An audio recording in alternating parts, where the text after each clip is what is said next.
Indonesia dikenal sebagai suatu negara yang menganut sistem pemerintahan demokratis, dan di sini kita akan mengulik lebih dalam lagi apa sih demokrasi di Indonesia. Di sini kita akan bahas bersama-sama dengan aku dari Sekolah Kali dan dua narasumber aku di sini, aku Nara dan aku Iza, dan kita akan bahas bersama-sama. Mulai dari pertanyaan pertama nih, kalian demokrasi itu apa sih? Oke, aku bakal jelasin ya tentang demokrasi. Nah, kalian pasti udah sering dengar kan tentang demokrasi itu apa? Nah, demokrasi itu adalah sistem pemerintahan yang dianggap oleh pemerintah di Indonesia.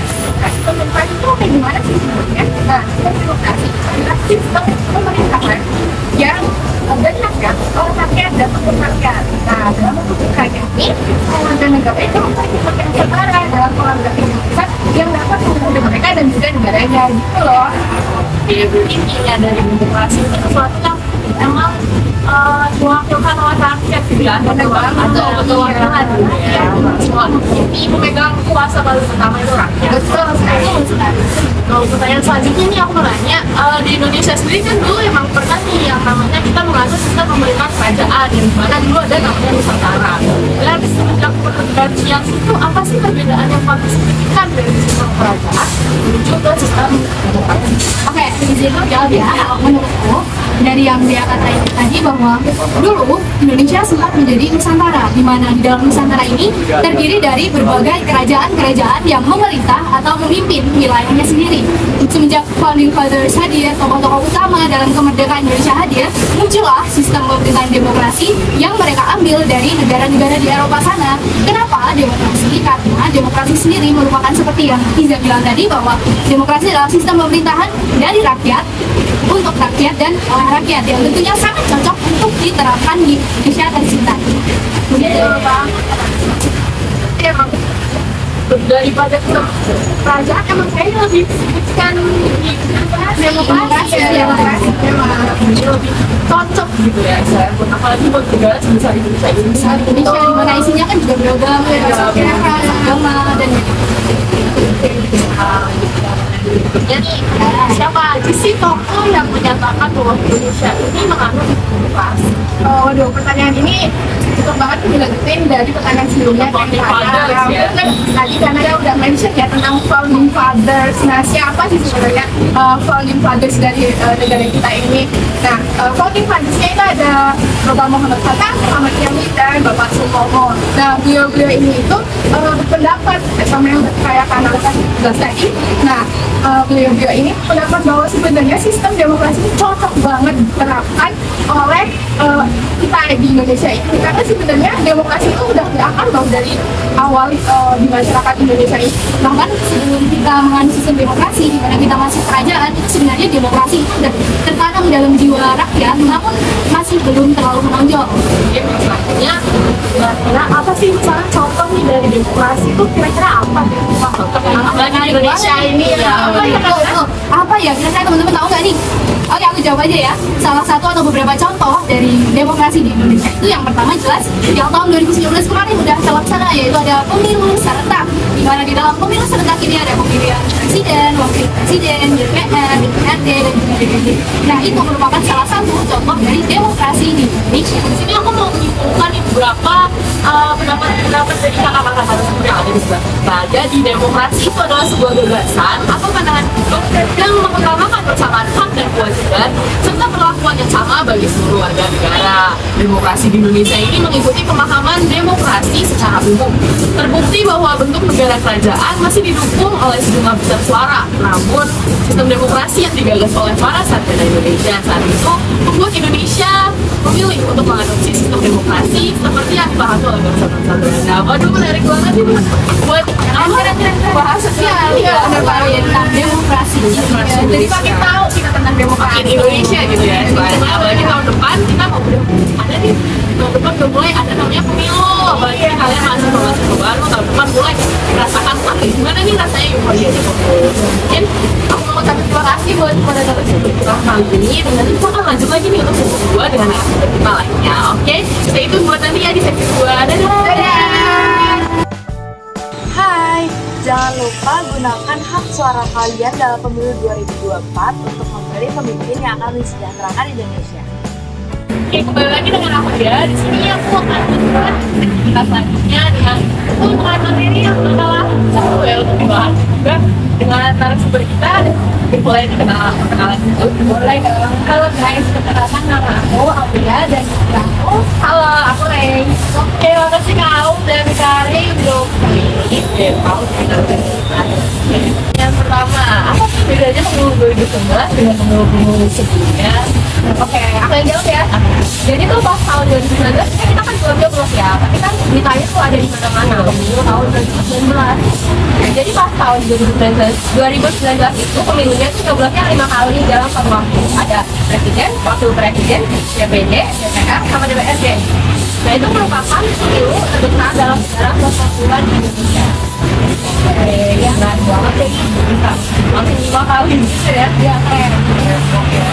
Tapi ya alasan diadakan pemilu tentang itu kira-kira alasan apa ya? Dari yang aku baca-baca nih, tahun 2019 itu kan pemilu terbesar dalam sejarah pemiluan di Indonesia. Awalnya tuh mereka tuh mau hemat dana supaya anggarannya tuh tidak terlalu banyak, jadi mereka pemilunya dimakan 13. Dan hal itu mau hemat tenaga kerja kita kan banyak panitianya tuh tidak dibenar. Jadi mereka coba 5 kali sekaligus. Petugas KPPS nih yang meninggal setelah menjadi panitia pemilu 2019 dan juga terdapat 11.239 petugas KPPS yang sakit.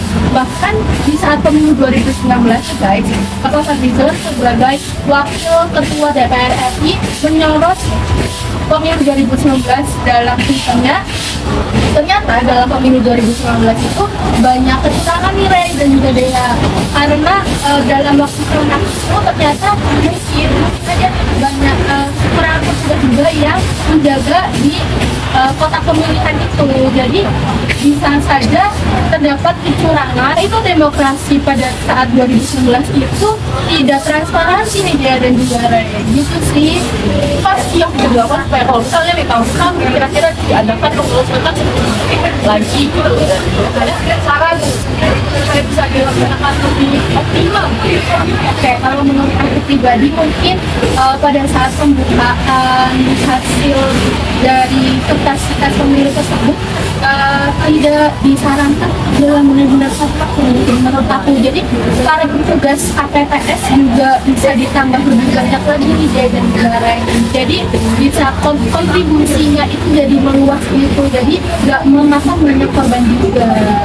Dari petugas pemilihan panitia juga bisa mulai memilah karena kayak panitia yang lebih cocok dipilih menjadi panitia supaya bisa lebih efisien ya. Terima kasih banget sama materi kita hari ini untuk waktunya dan semua materi ini keren banget, ini cukup menarik ya untuk membahas. Tapi ada lagi narasumber satu lagi kita terakhir yang Lebih menarik lagi. lebih menarik, berpikir menarik, semuanya menarik ya di sini ya. Oke, makasih ya semuanya.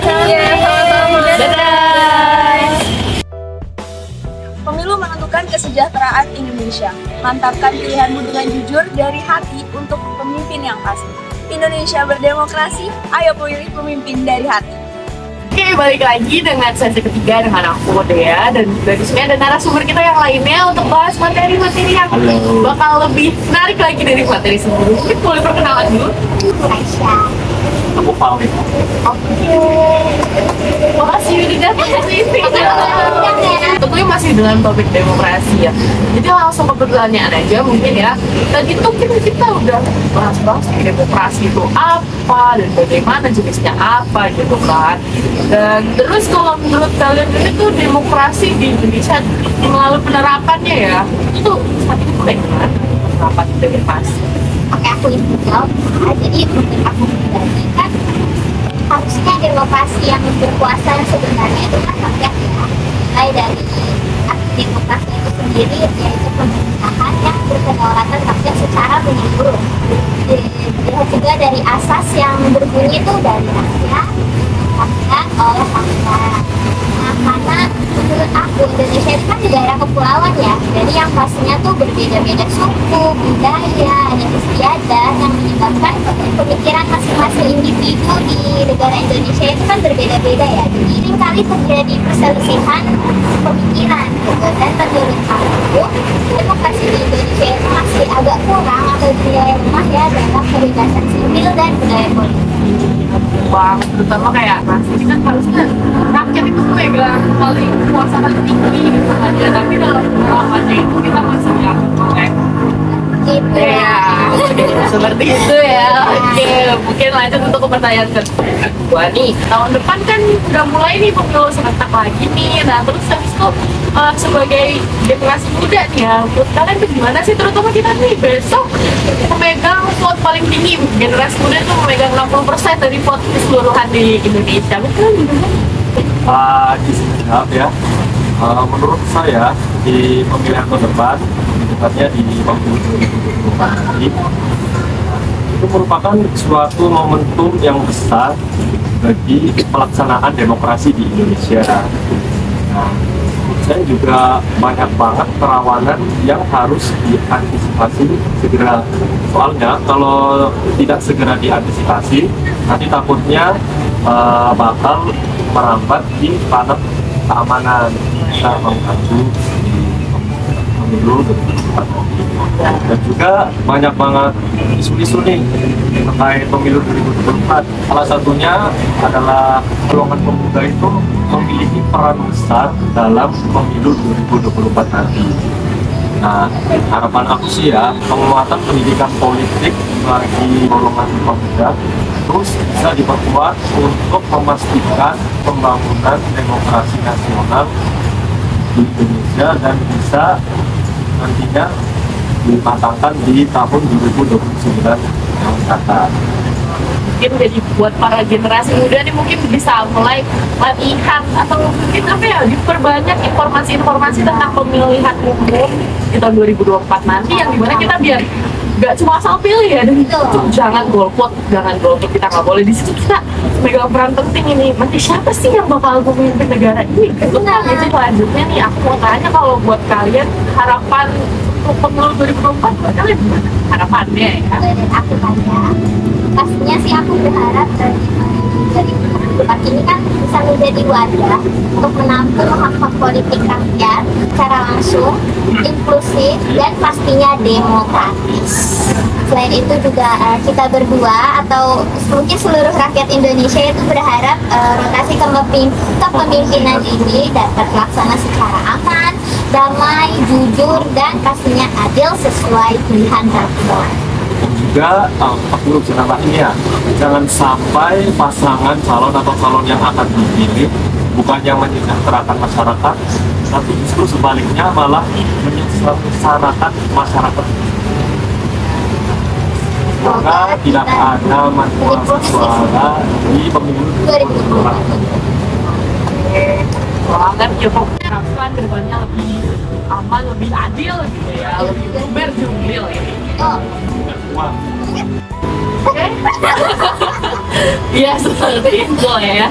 Oke, siapapun yang terpilih nantinya dapat menjalankan seluruh program kerja pemerintahan yang terbaik sehingga Indonesia dapat terus berkembang. Oke, makasih banget untuk materinya kali ini. Untuk keren banget kan, kalian lihat sendiri kan dari tadi narasumber kita tuh gak ada yang nggak keren, semuanya keren-keren. Ya, untuk podcast kita kali ini, mohon maaf juga kita ada kesalahan kata. See you on the next podcast. Dadah.